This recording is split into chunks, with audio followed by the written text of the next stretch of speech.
Right. Okay. So we leave it in that stage. Richard, yes, you are correct. I think we have some Sufism scholars and practitioners. We have Ibu Dona Latif, we have Ibu Maya Suharnoko, and I also know that you have some of the of our members of Gladiator Bangsa who are also a great Sufism scholars and practitioners themselves. So Richard, please, take the charge and invite them to contribute, making a comments or questions or, discuss things with Gunnar. We have a young gentleman here, Daniel Wawandaku. Daniel, you have any questions, Daniel? Can I hear the question? Please repeat, Richard. No, there is no question. You can ask questions, Daniel. Okay.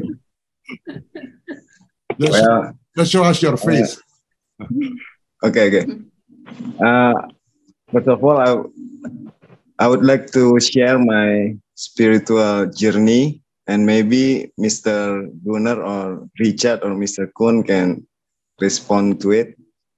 I've been practicing for decades by doing yoga meditation, and then I realized that yoga meditation is actually reversing the process of creation. So it's like Mr. Gunnar said before, that everything comes from the singular reality. And I also realized that singular reality is boundless, infinite, and formless. But it's not actually empty. There's something in it, and something in that boundless, formless, infinite reality actually has a consciousness. And that consciousness witnessing its own boundless, infinite realities. There is no horizon in that reality. And all of us came from it and will be back to it after our soul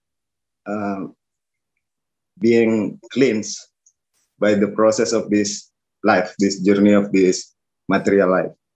And then after I realized that, I also realized that everything in this material life, all of us, is actually going through a process of that, like to purify our soul so we can go back to it, become it again, become the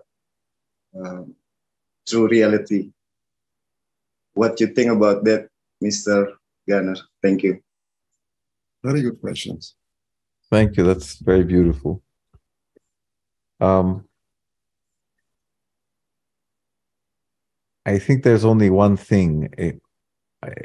The idea that we move away from a singular consciousness and then go back to it is just our perception of things. Mm-hmm. Whereas systemically, it is impossible to be away from that singular consciousness. It is that sometimes we are unable to observe it. But that singular consciousness is all there is. You cannot go away to it, and you cannot go back to it.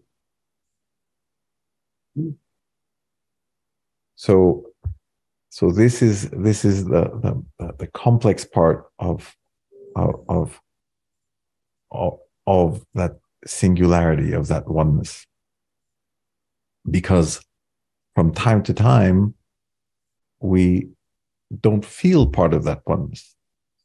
That is the functioning of the brain. From time to time, we feel that we step away from it, and then we come back to it, and then we step away from it. But it is just our perception. In reality, there is no other existence than that singular consciousness. So we are always with it.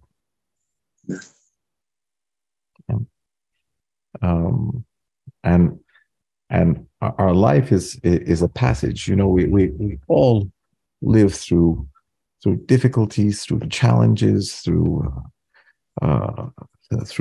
pain, through loss.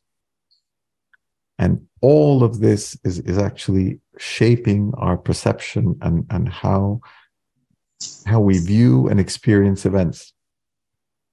And all of it is perfect.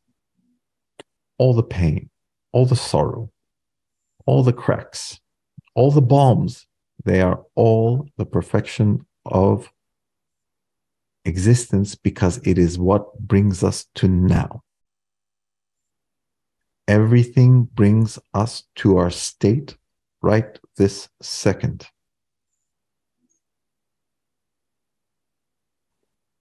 The path that you choose becomes irrelevant as long as you can see Allah in the eyes of the children that you are looking at. That is the only important thing in life, I think. Because if we are able to see existence in this way, then we start to disappear. When we start to observe ourselves in the same way that we are observing others and become the observing one, then we are constantly at that singular consciousness. Thank you, Daniel. That was very beautiful.